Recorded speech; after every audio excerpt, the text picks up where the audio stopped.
Hi friends, എല്ലാവർക്കും നമസ്കാരം. ഞാൻ അർജുനാണ്. പതിപോലെ നമ്മുടെ ജോലിയിലാണ്. നല്ല അടിപൊളി വെയിലാണ് നമുക്ക് ബാക്കിലൂടെ നിന്ന് കിട്ടിക്കൊണ്ടിരിക്കുന്നത്. ഇതൊന്നും വകവെക്കാതെ നമ്മുടെ പിള്ളേരെ താഴെ ലോഡിങ് നടന്നുകൊണ്ടിരിക്കുകയാണ്.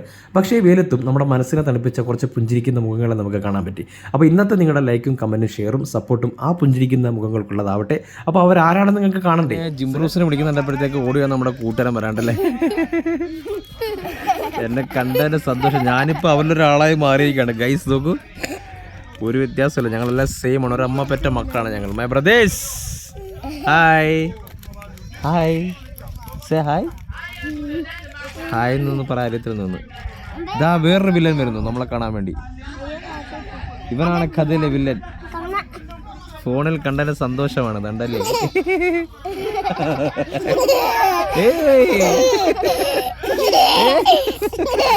അവരെ ഫോണിൽ കണ്ടതിന് സന്തോഷം നോക്കൂ.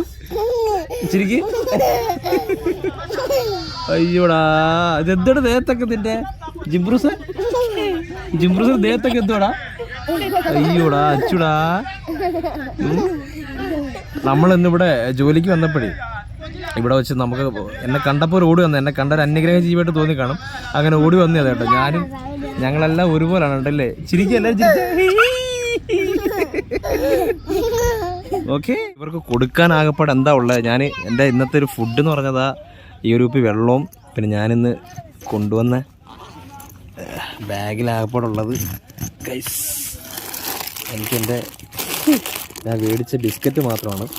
അപ്പോൾ നമുക്കത് നമ്മുടെ കുട്ടൂസിനൊക്കെ കൊടുക്കാം. Okay Kuttus, Kuttus, your name is Kutus, eh? ആ ഒരു സന്തോഷം കണ്ടില്ലേ?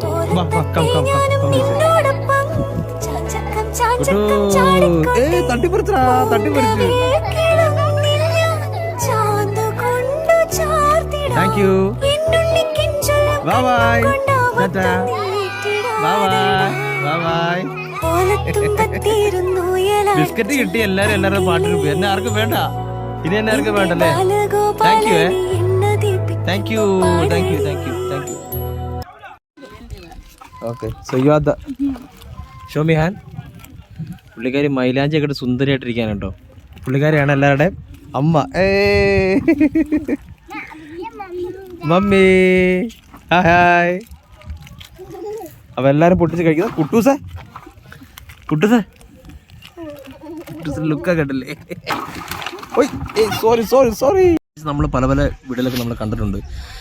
നിങ്ങൾ പട്ടിണി കിടന്നിട്ടുണ്ടോ? അതായത് ഒരു നേരത്തെ ഫുഡ് ഒഴിവാക്കി ഡയറ്റ് കിടക്കുന്ന പട്ടിണിയല്ല. പക്ഷേ ഇവിടുത്തേക്ക് ഒരു ലൈഫ് ഉണ്ടല്ലോ, ഭയങ്കര ബുദ്ധിമുട്ടാണ് കേട്ടോ. കാരണം എൻ്റെ ബാക്ക്ഗ്രൗണ്ടിൽ കാണുന്നതാണ് അവരുടെ വീടൊക്കെ. അപ്പോൾ ആ ഒരു പുള്ളിക്കാരുടെയാണ് ആ ഒരു 3-4 പിള്ളേരെന്ന് പറയുന്നത് തന്നെ. അപ്പം ഭർത്താവില്ല ഇവർക്ക്. ആക്ച്വലി ഇവർ പറഞ്ഞ ഹസ്ബൻഡ് ഇല്ല, പക്ഷേ ഇതെല്ലാം എൻ്റെ മക്കളാണ്. അങ്ങനെ ഒരു ലൈഫാണ് ഇവിടുത്തത്. അപ്പോൾ